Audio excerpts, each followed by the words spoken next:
Welcome to the Can Wine Podcast, Season 3, Episode 26, or continuously running Episode 97.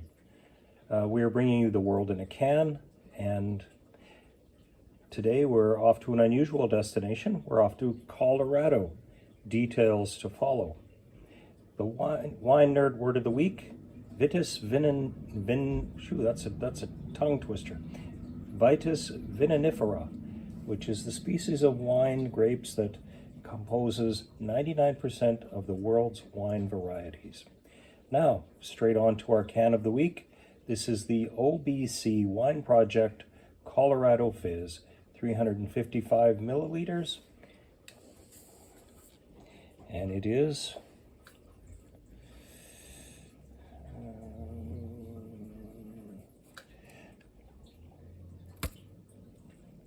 13% alcohol by volume.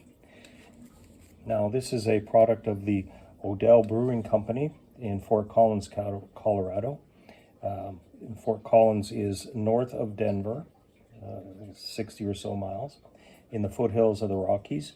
And this won the 2024 Best of Show at the International Canned Wine Competition in Boonville, California, in Mendocino County, California. So we're excited to try this because we have been trying a series of whites, and this was the best in show of the sparkling whites. So this is going to be exciting to open it.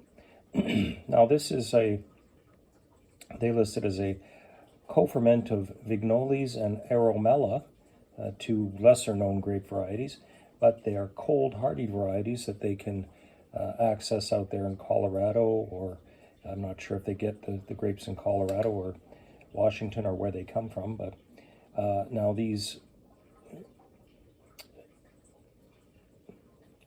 Vignoles is a hybrid grape from French breeder R.F. Rabat, and Aromalla is a white wine grape, and it's very popular in the Finger Lakes region of New York.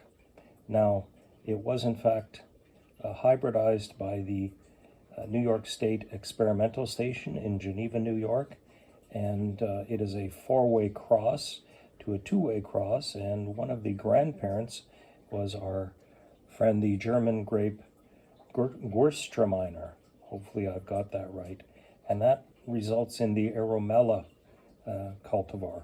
So, as always, I'm interested in these kind of cool grape stories because as a botanist, that's what I like.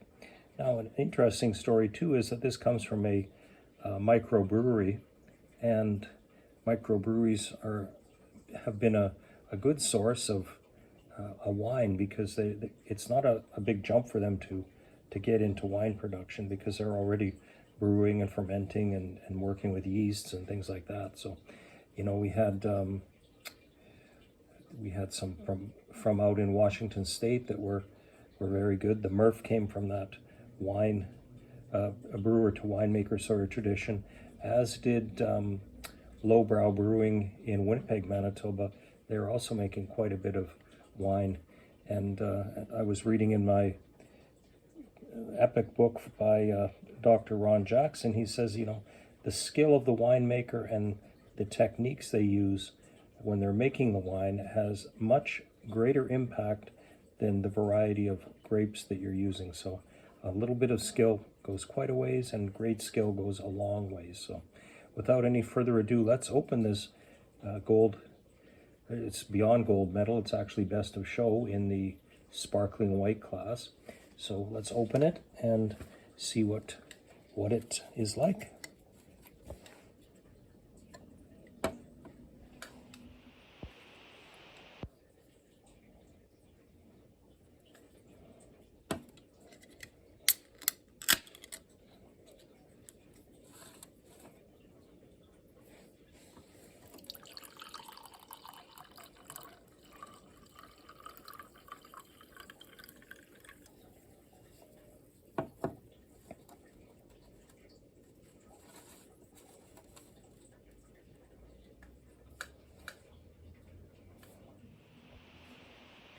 Right off the top, it has a much more yellow or buttery color than our previous openings. The last one was very pale. This one is not so. It has a little carbonation in. I wouldn't describe it as a vigorous pearlage, but it certainly has some sparkles in it, as you can see.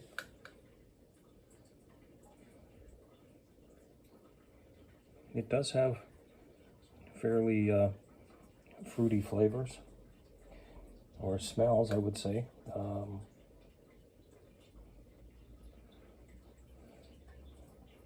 They say banana, peach, pineapple.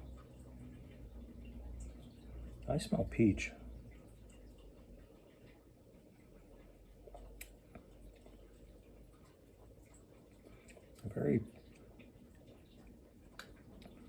Very fruity flavor. It is a fairly dry wine.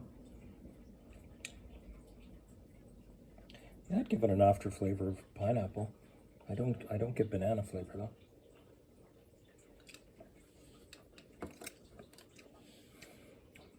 It is a dry wine, and one that I can see why it ended up getting such a good rating. As best in show, this would be very decent. They say anything from pad thai to paddle board goes well with this.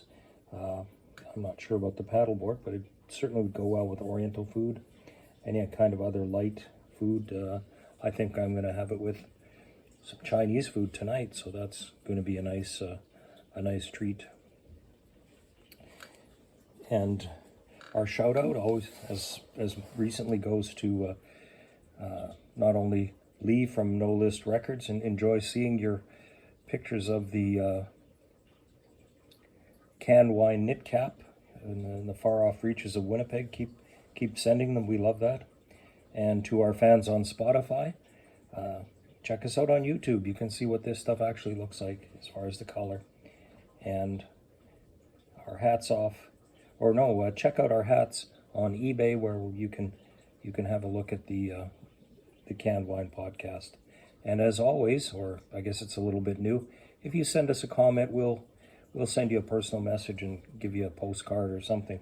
We like comments, subscriptions, sharing the good word about wine, so that's great.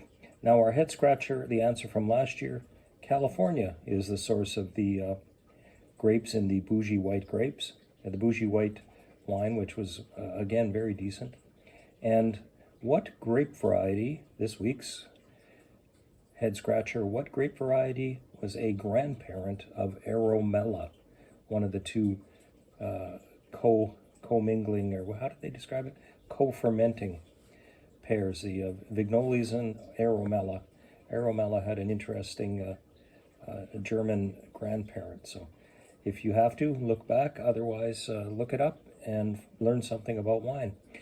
Closing for today. Thank you for tuning into the Canned Wine Podcast, to lovely Studio 2, where we open cans of wine and talk about it. And remember, as always, to enjoy responsibly. If you're having pad thai or paddleboard, whatever you want to do, just be careful, because you shouldn't be drinking and driving just because it comes in a can. The Canned Wine Podcast is a Center Stage production, all rights reserved.